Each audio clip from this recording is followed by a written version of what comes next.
20 দিন অনশন। শারীরিক অবস্থার অবনতি হওয়ায় জান্তার মান্তর থেকে সোনাম ওয়াংচুককে সরিয়ে হাসপাতালে নিয়ে যায় দিল্লি পুলিশ।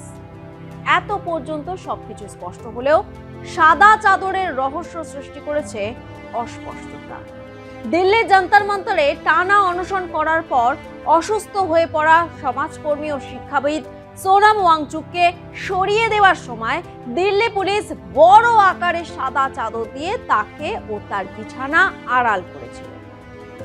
নিট দুর্নীতি ও শিক্ষাক্ষেত্রে স্বচ্ছতার দাবিতে তার অনশন চলাকালীন দিল্লি হাইকোর্টের নির্দেশের ভিত্তিতে পুলিশ তাকে জোরপূর্বক সফদরজং হাসপাতালে স্থানান্তরিত করে। ঠিক কি ঘটেছিল? সাদা চাদরেই বা কেন ঢেকে নিয়ে যাওয়া হয়েছিল সোনামকে? এই গোটা কর্মকাণ্ড নিয়ে একাধিক প্রশ্ন উঠছে।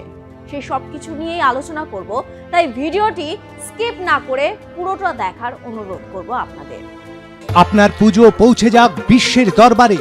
প্রতি বছরের মতো এবারও আর+ নিউজ নিয়ে এলো শারদাঞ্জলির সেরা সম্মান 2026। অংশ নিতে সকাল 10টা থেকে সন্ধে 6টার মধ্যে সরাসরি যোগাযোগ করুন আমাদের অফিসে অথবা কল করুন 9836323248 এই নম্বরে। শারদাঞ্জলি শুধুমাত্র আর+ নিউজে। প্রথমেই জানাবো পুলিশের পরিকল্পনা। রাত 1:30টার দিকে পুলিশ সদর দফতর থেকে ঊর্ধ্বতন কর্মকর্তারা ওয়াংচুকের ডাক্তারি পরীক্ষা ও হাসপাতালে ভর্তি নিশ্চিত করার নির্দেশ পান বলে পুলিশ সূত্রে খবর। 1 মিনিটেরও কম সময়ে কোনো সংঘর্ষ ছাড়াই ওয়াংচুককে কিভাবে সরানো যায় তা খতিয়ে দেখতে একটি নিরাপত্তা মহড়া চালানো হয়েছিল। অভিযান চলাকালীন ভিডিও দ্রুত প্রচার ঠেকাতে বিক্ষোভ স্থলের চারপাশে নেটওয়ার্ক জ্যামার মোতায়েনের বিষয়েও কর্মকর্তারা আলোচনা করেছে। ভোর 5টার দিকে ঊর্ধ্বতন কর্মকর্তারা চূড়ান্ত ব্রিফিং এর জন্য জান্তার মান্তরের কাছে জড়ো হন। অভিযান শুরুর আগে নয়াদিল্লি ডেপুটি কমিশনার সমস্ত বিষয় সরেজমিনে দেখেন। এরপর বড় সাদা চাদর হাতে সাদা পোশাকের পুলিশ সদস্যরা সেই মঞ্চের দিকে এগিয়ে যায় যেখানে ওয়াংচুক অনশন করছিলেন, এবং এরপর আন্দোলনকারীর কাছে একটি অ্যাম্বুলেন্স নিয়ে যান এবং সেখানে ওয়াংচুককে তুলে নেন। এবার আপনাদের সামনে ছোট্ট করে তুলে ধরবো ওয়াংচুকের অনশন ও তার প্রভাব। নেট কেলেঙ্কারি পরে শিক্ষামন্ত্রী ধর্মেন্দ্র প্রধানের ইস্তফার দাবিতে গত 20শে জুন ককরোচ জনতা পার্টি জান্তার মান্তরে প্রতিবাদ শুরু করে। তার 7 দিন পরে অনশন শুরু করেন সোনাম। প্রথম দিকে আমজনতার তেমন উৎসাহ না থাকলেও গত কয়েকদিনে ওয়াংচুকের স্বাস্থ্য নিয়ে উদ্বেগ ছড়াতে শুরু করেছিল। পাল্লা দিয়ে ভিড়ও বাড়ছিল জান্তার মান্তরে। সেখানে টানা 20 দিন ধরে অনশন করেছিলেন সোনাম। তার ওজন কমেছিল আশঙ্কাজনকভাবে। শারীরিকভাবে ক্রমশ অশক্ত এবং অসুস্থ হয়ে পড়েছিলেন।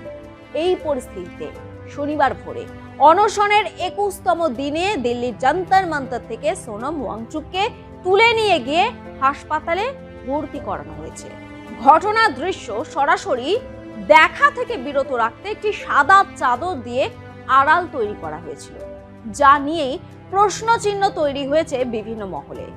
দিল্লি পুলিশ এক বিবৃতিতে জানিয়েছে যে হাইকোর্টের নির্দেশে এবং স্বাস্থ্যের অবনতির কারণে বিশেষজ্ঞ চিকিৎসকের পরামর্শে ওয়াংচুককে বিক্ষোভস্থল থেকে সরিয়ে নেওয়া হয়েছে। সোনাম ওয়াংচুককে জরুরি চিকিৎসার জন্য হাসপাতালে স্থানান্তর করা হয়েছে। মাননীয় হাইকোর্টের আদেশ পালনকালে বিক্ষোভকারীরা বাধা সৃষ্টির চেষ্টা করলে সামান্য হট্টগোল সৃষ্টি হয়। তবে পুলিশ সর্বোচ্চ সংযম প্রদর্শন করে নিরাপদে কার্যক্রমটি সম্পন্ন করেছে। তারা এক্সে এই গোটা বিষয়টি লিখেছে। পুলিশ বিক্ষোভকারীদের যত দ্রুত সম্ভব শান্তিপূর্ণভাবে জান্তার মান্তর খালি করে দেওয়ার আবেদনও জানায়। দিল্লি পুলিশের এক সূত্র সংবাদ মাধ্যমকে জানিয়েছে, সিজেপি সদস্য ও অন্যদের ওয়াংচুককে অপসারণের ভিডিও যাতে ভাইরাল না করে সেজন্য সাদা চাদরগুলো ব্যবহার করা হয়েছিল। যদি সোনাম ওয়াংচুককে হাসপাতালে নিয়ে যাওয়ার দৃশ্য সঙ্গে সঙ্গে ভাইরাল হয়ে যেত তাহলে জান্তার মান্তরে বড় ধরনের জনসমাগম হতে পারত বলে সূত্রটি জানিয়েছে। কিরে, তোর বেশ র্যাশ হয়েছে দেখছি। হ্যাঁ রে, কি করব বলতো, র্যাশগুলো কিছুতেই কমছে না। অনেক কিছু ইউজ করলাম, তবুও কমছে না। আমার মনে হয় তোকে কোনো একজন ভালো ডার্মাটোলজিস্টের কাছে দেখানো উচিত। তুই ঠিক বলেছিস, কিন্তু কোনো ভালো ডার্মাটোলজিস্ট থাকলে একটু সাজেস্ট কর না প্লিজ। এই তোর তো একবার র্যাশ হয়েছিল না? তুই কোথায় দেখিয়েছিলিস? তুই একবার গৌরীদেবী হসপিটালসে দেখাতে পারিস। ওখানে ভালো এক্সপিরিয়েন্স ডার্মাটোলজিস্ট আছে। আমারও সেম প্রবলেম হয়েছিল। এখন ওখানে ট্রিটমেন্ট নিয়ে আমি এখন ঠিক আছি।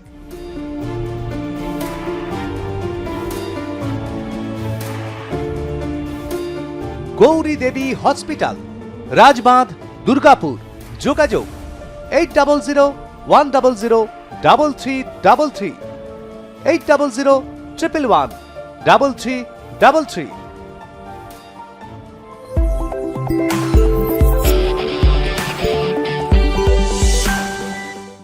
সংসদের বর্ষাকালীন অধিবেশন শুরু হওয়ায় বিক্ষোভস্থলে যাতে কোনো ভিড় না জমে তা নিশ্চিত করতে দিল্লি পুলিশ সজাগ ছিল বলে সূত্র মারফত খবর। অভিযান চলাকালে কিছুক্ষণের জন্য হট্টগোল সৃষ্টি হয় এবং পুলিশের দাবি কয়েকজন বিক্ষোভকারী হাইকোর্টের নির্দেশ পালনে বাধা দেওয়ার চেষ্টা করে। এক বিবৃতিতে দিল্লি পুলিশ জানিয়েছে, চিকিৎসক বিশেষজ্ঞের পরামর্শে ওয়াংচুককে জরুরি চিকিৎসার জন্য স্থানান্তর করা হয়েছিল। তাদের কথায়, মাননীয় হাইকোর্টের আদেশ অনুযায়ী এবং বিশেষজ্ঞ চিকিৎসকদের পরামর্শে সোনাম ওয়াংচুকের স্বাস্থ্যের অবনতি হওয়ায় তাকে অত্যাবশ্যকীয় চিকিৎসার জন্য হাসপাতালে স্থানান্তর করা হয়েছে। অভিযান চলাকালে বল প্রয়োগে যে অভিযোগ কিছু বিক্ষোভকারী করেছেন, পুলিশ তা অস্বীকার করেছে। Deputy police commissioner Sachin Sharma তিনি জানিয়েছেন, হাইকোর্টের নির্দেশ অনুসরণ করে এবং স্বাস্থ্য পরিস্থিতি ও চিকিৎসকের পরামর্শ অনুযায়ী আমরা সোনাম ওয়াংচুককে উপযুক্ত সরকারি হাসপাতালে নিয়ে গেছি। এটি একটি অত্যন্ত প্রয়োজনীয় চিকিৎসা পদক্ষেপ ছিল এবং তিনি চিকিৎসকের তত্ত্বাবধানে রয়েছেন। এদিকে সরকারের দাবি, সোনাম ওয়াংচুকের স্বাস্থ্য ক্রমাগত অবনতি হচ্ছিল। দিল্লি হাইকোর্টের নির্দেশ এবং বিশেষজ্ঞ চিকিৎসকের পরামর্শ মেনে তার জীবন বাঁচাতে তাকে হাসপাতালে স্থানান্তরিত করা হয়েছে। কংগ্রেস, আম আদমি পার্টি এবং সিপিআইএম কড়া ভাষায় এই পদক্ষেপের নিন্দা করেছে। তাদের অভিযোগ, কেন্দ্রীয় সরকার, মন্ত্রী ও তাদের প্রতিনিধিরা আন্দোলনকারীদের সাথে কোনো আলোচনা না করে উল্টে পুলিশের শক্তি প্রয়োগ করে গণতান্ত্রিক আন্দোলন দমনের চেষ্টা করেছে। সাদা চাদরে মুড়িয়ে সোনাম ওয়াংচুককে হাসপাতালে নিয়ে যাওয়ার পর সিজেপির প্রতিষ্ঠাতা অভিজিৎ দীপকে তীব্র ক্ষোভ প্রকাশ করেন। তিনি এই ঘটনাকে অগণতান্ত্রিক আখ্যা দেন এবং আন্দোলন স্তব্ধ না করে নিজে তার জায়গায় অনির্দিষ্টকালের অনশন শুরু করার কথা ঘোষণা করেন। তিনি জানান, সোনাম ওয়াংচুককে সরিয়ে দেওয়া হলেও তাদের আন্দোলন থামবে না। অভিজিৎ অভিযোগ করেন যে দিল্লি হাইকোর্টের নির্দেশের ভুল ব্যাখ্যা করে পুলিশ জোর জবরদস্তি ও বল প্রয়োগের মাধ্যমে ওয়াংচুককে তুলে নিয়ে গেছে। তিনি মঞ্চ থেকে ঘোষণা করেন, আমি এখনই একটি অনির্দিষ্টকালের অনশন শুরু করছি এবং দেশবাসীকে এই স্বৈরাচারী আচরণের বিরুদ্ধে সোচ্চার হওয়ার আহ্বান জানান। আগামী 20 জুলাই পূর্ব পরিকল্পনা অনুযায়ী আমাদের চলো সংসদ অর্থাৎ সংসদ অভিযান কর্মসূচি যথা নিয়মে এগিয়ে নিয়ে যাওয়া হবে। সব মিলিয়ে ওয়াংচুককে সাদা চাদরে আড়াল করে হাসপাতালে নিয়ে যাওয়ার ঘটনার লড়াই আরো জোরদার করলো ককরোচ জনতা পার্টি। এই গোটা ঘটনায় আপনাদের কি মতামত জানান কমেন্ট বক্সে।